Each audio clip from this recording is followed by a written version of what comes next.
Et si je vous disais que le secret pour lancer un business rentable en 2026 repose non pas sur les tendances à la mode, mais sur un rapport économique que personne ne prend le temps de lire. En février dernier, l'INS, l'Institut national de la statistique, a publié son rapport annuel sur le commerce extérieur. Le verdict est tombé, notre déficit commercial a explosé de plus de 2,8%, atteignant plus de 2145 milliards. En gros, la différence entre ce que nous vendons à l'extérieur, nos exportations, et ce que nous achetons de l'extérieur, nos importations, fait plus de 2000 milliards. Pour la majorité des gens, c'est une mauvaise nouvelle, mais pour un entrepreneur averti, c'est une carte au trésor.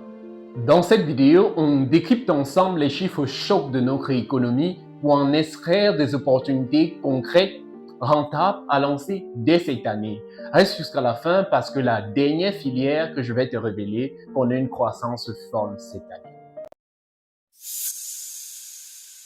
Pour comprendre où investir, il faut premièrement comprendre où l'argent sort.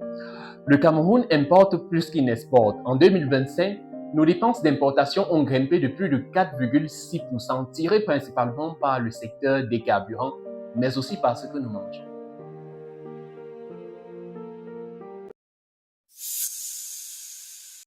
Avant d'aller plus loin, regardons plutôt ce que dit l'INS.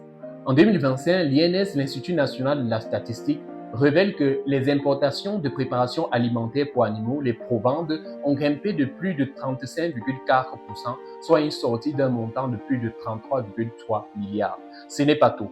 À cela s'ajoutent également des importations de tourteaux de soja pour plus de 25,7 milliards de francs CFA. En face, nos recettes d'exportation ont chuté de 5,2%. C'est dire que le Cameroun vend moins à l'extérieur, mais il achète plus à l'extérieur. Le constat, il est clair. Le Cameroun a un besoin urgent de produire ce qu'il consomme, mais aussi de transformer ce qu'il produit déjà pour mieux le vendre à l'extérieur. C'est ce qu'on appelle l'import-substitution. Et c'est là où votre rôle et votre profit commencent. Alors, pourquoi ces chiffres explosent? Il faut premièrement noter qu'au Cameroun, l'élevage local est en plein essor, avec des expansions de fermes de poulets de chair, de porc et puis de pondeuses.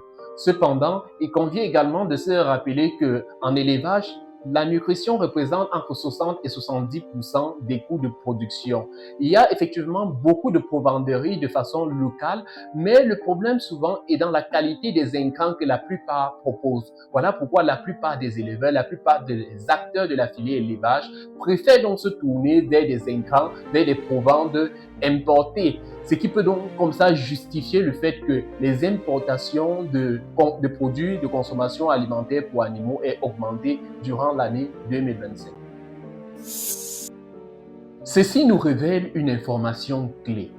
Si vous voulez entreprendre intelligemment, vous devez absolument vous lancer dans le secteur de l'alimentation animale, que ce soit dans la production de matières premières, le maïs, le soja de qualité, ou alors dans la production de provendes locales optimisées, de qualité et à faible coût. En le faisant, étant donné que le nombre d'éleveurs au Cameroun est en pleine augmentation chaque année, vous assurez d'avoir un marché durable et en pleine croissance.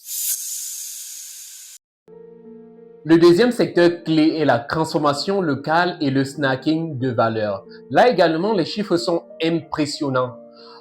En 2025, les importations de graisses et huiles végétales et animales ont bondi de plus de 71,3%, atteignant ainsi les 96,3 milliards. Les importations de graines et fruits oléagineux ne sont pas en reste car elles ont également connu un progrès de plus de 20% cette même année. Ces chiffres nous permettent de faire un constat clair. Les Camerounais consomment énormément d'huile et de produits dérivés. Cependant, la production industrielle ne suit pas la demande, bien qu'on observe des initiatives de production artisanale d'huile de palme qui se développent dans le pays. Il faut dire que cela reste toujours à l'état embryonnaire. Cette situation nous révèle toutefois un enjeu clair. Les populations locales ont de plus en plus besoin de produits prêts à consommer, bien empaquetés, mais surtout sains. Et c'est justement là où vous entrez en jeu.